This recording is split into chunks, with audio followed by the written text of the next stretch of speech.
근데 지금 아까 이제 4월 7일 연구관 인사도 언급하시고 한 걸 보면은 의원님께서는 그러면 이번 주 금요일이 또 가능성이 있다 이렇게 보시는 겁니까? 아니면은 그냥 4월 7일 연구관 인사를 봤을 때 결국에는 4월 18일까지 끌지 않고 4월 4일, 4월 11일 이쯤에는 결론을 내놓을 것이다 이렇게 좀 보시는지 어떻게 좀 개인적으로 예측을 하고 계시는지요? 아까 우리 박정호 예, 앵커께서 4월 아니 저 3월 4일, 3월 14일, 14일, 17일, 18일, 18일 해다가 이제 28일까지 오고 그러죠. 28일까지 와서 예, 지금 그렇게 됐는데요.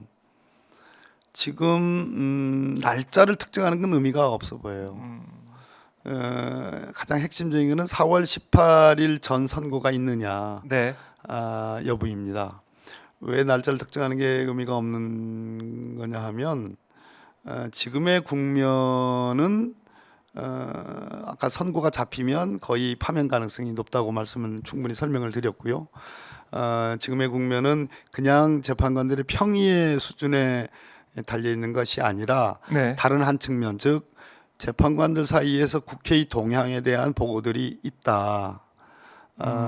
그것도 정황적 저 말씀입니다. 네, 국회가 이러이러한 동향을 보이고 있다. 지금 현재 선고가 지연되는 사태에 대해서 그것도 헌법재판관들 사이에서 공유가 된 것으로 저는 그렇게 파악을 하고 있습니다. 네, 무슨 얘기냐면 이 선고의 여부, 선고 날짜를 지정하는 여부 이런 등등이 모두 다 국민 여론, 국회의 동향, 국회의 의지 또 뭐 등등이 다 종합적으로 마치 이 함수 관계처럼 엮여져 있는 문제다. 그래서 단순히 국회 저 헌법재판관 8분이 네, 오늘은 평의해서 끝장합시다.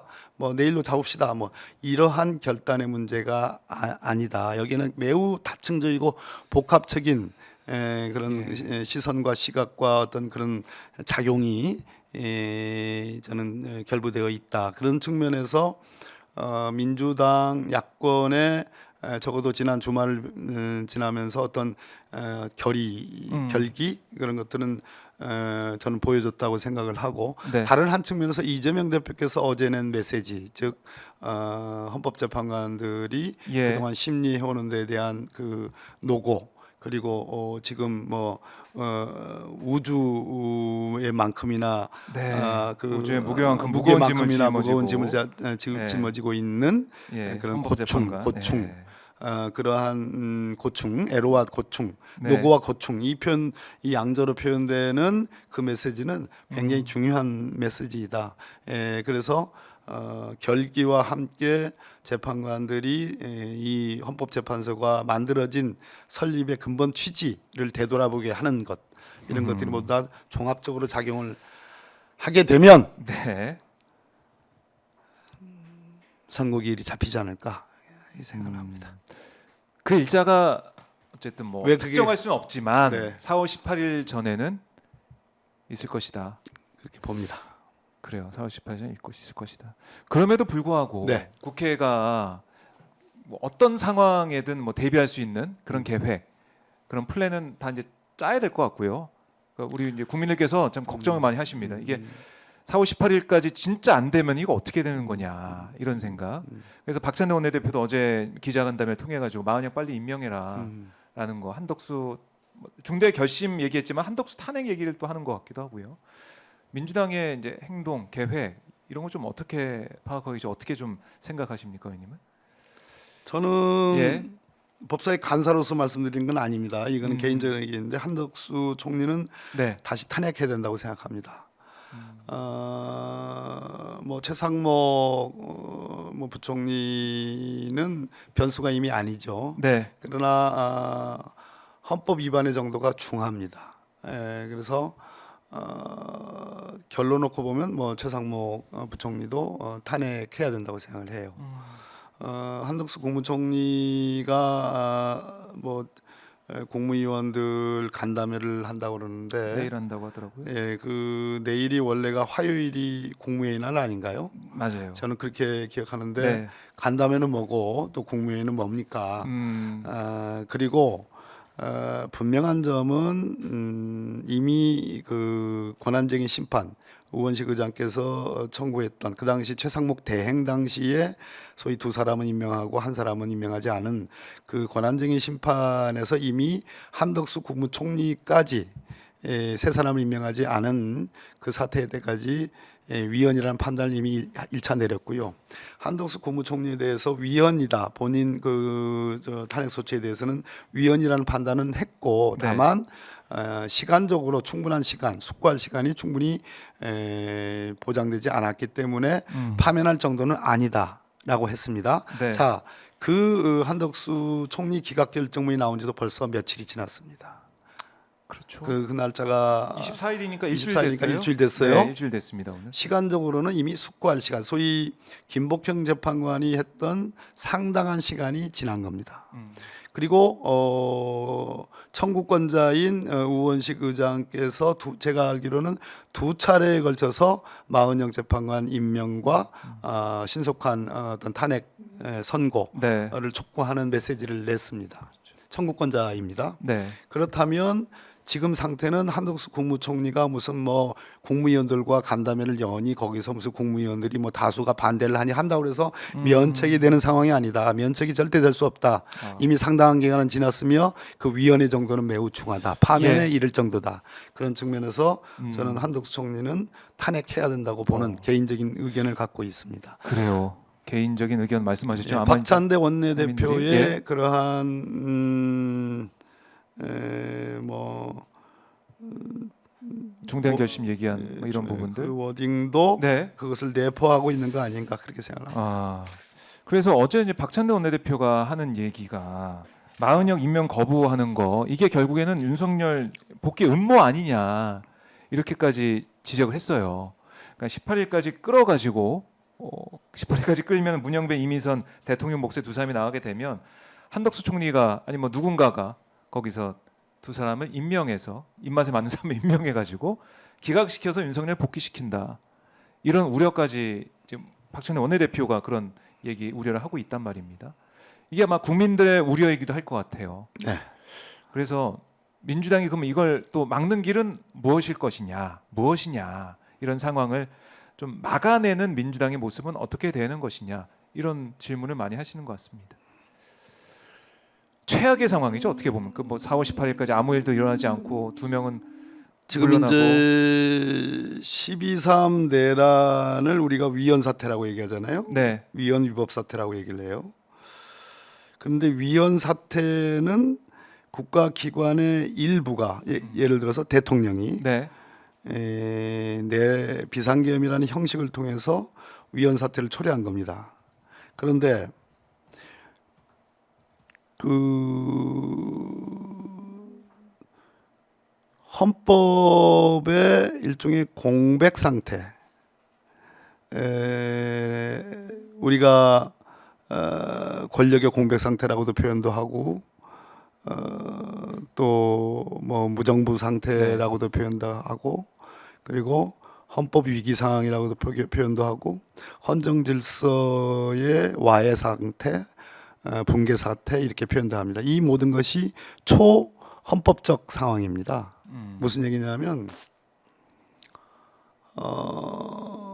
그냥 내란으로 퉁칠 것보다 더 높은 차원의 문제가 지금 생길 수 있다는 얘기입니다. 그런 가정은 네. 저는 지금 시점은 그런 가정은 해서는 안 되는 시점이라고 보여지지만 질문을 하시니까 네네. 예를 들어서 지금 단서를 달아서 저에게 질문하는 거잖아요. 그렇습니다. 4월 18일까지 문영배, 이미선 두 분의 임기까지 결론이 안 나는 그런 상태라면 당연히 그것은 윤석열 복귀에 힘이 작용을 하는 거고 네. 그것은 제2의 내란이다 이렇게 얘기를 하지 않습니까?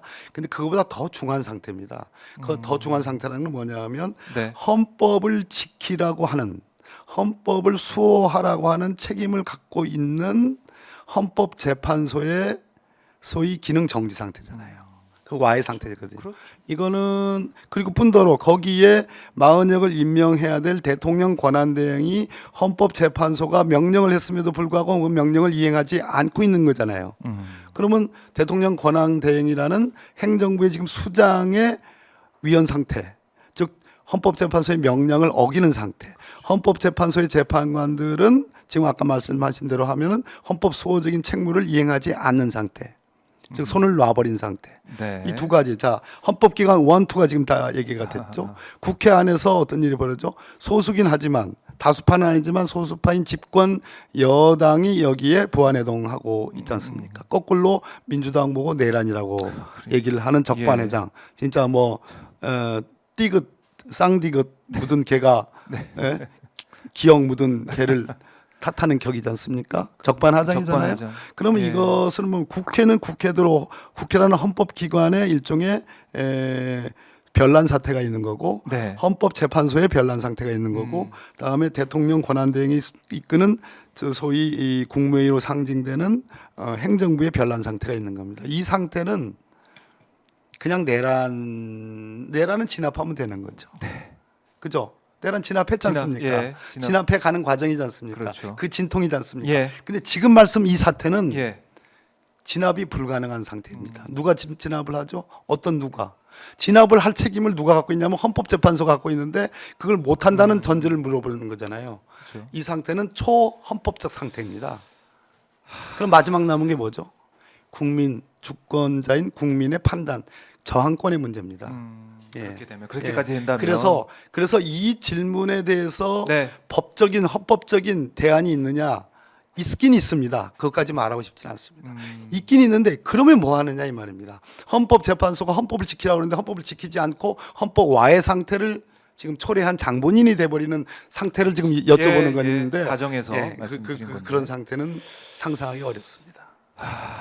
그래요. 뭐 참 상상하기 어렵다. 또 상상하기 싫은 그런 상황이고. 싫은 거를 말씀드립니다. 네, 네. 예. 그러나 거기에 대한 대비책도 있긴 있습니다. 그거는 민주당이 세워두고 있는 예, 것이고. 예, 그건 뭐, 네, 뭐 예. 그거는 뭐 이제 뭐 이게 수면 아래에 있어야지 또 예, 카드가 그렇습니다. 보여지면 안 되니까 그런 차원의 말씀이신데 어쨌든 이 최악의 상황까지 가는 그 단정, 그러니까 생각을 하면서 준비를 하고 있다라는 거 강조하고 계시고 하지만 의원님의 생각은 4월 18일 전에 여전히 예, 8명을 가지고 예, 두 분의 대행과 주심께서 네, 적극적 역할을 해서 역할을 할 거다. 예.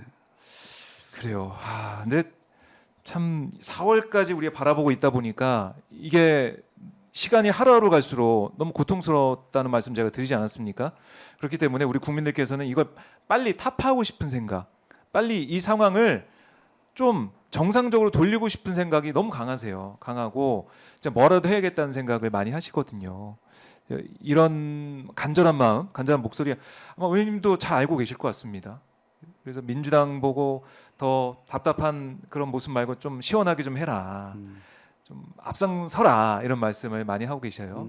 이건 알고 계시죠, 의원님도? 앞장서는 거는 네. 가능하고 그다지 어렵지 않은 길들입니다. 그런데 네. 이 절묘한 소위 진공 상태에서 마지막 남은 희망을 잘 꾸려서 네. 대응하는 것도 굉장히 중요한 일이다. 하는 말씀드립니다. 그래요. 그리고 이제 법사위에서 이제 간사 역할도 하시면서 참 일선에서 최일선에서 이제 싸우고 계신데 예. 법사위로 중간에 오셔가지고 예. 싸우고 계신데 예. 지금 문영배, 이미선 두 사람의 두 재판관의 이제 임기를 그러니까 후임이 없을 때 임기 연장하는 이 방안도 지금 논의하고 계신 거 아닙니까? 예, 법사위는? 어제 오늘 예. 그렇습니다만 아까 제가 앞에 충분히 말씀드린 그 배경하에서 신중론 간밤 사이에 신중론으로 모두를 바꿨고요. 네. 그것은 뭐 지도부와 또 우리 법사위의 이제 위원장 저 네. 등등이 다 동의하는 모두다. 그래서 그 법안 역시 언제든지 통과시킬 수 있는 것이고 다만 그 법안을 통과하면 시원하겠지만 그거는 말 그대로 지금 오늘부터 4월 18일까지의 과정을 건너뛰고 안 되는 걸 전제로 해서 네. 하는 그 컨틴전시 플랜이라고 하는 건데요. 아하. 안 되는 걸 전제로 하는 법안이기 때문에 예. 그렇다면 혹시나 아까 제가 그 이견이 있는 그 헌재 재판관 8분 사이에서 명분을 주는 형국은 현재로서는 너무 속단하는 것이다라는 판단을 했습니다. 알겠습니다. 논의 뭐 과정을 거쳐야 되는 것이고 헌재 4월 18일 안에는 결정이 나올 거다라는 의원님의 이 여러 이제 해석과 정황과 분석 좀 모르겠습니다. 많은 분들이 그래도 헌재가 결정을 내리고 문영배 재판관 또 정영식 재판관이 있지만 두 사람이 어쨌든 합해서 선을 이룬 쪽으로 가지 않겠느냐 이렇게 보시는 건데 저희가 지켜보도록 하고요. 네.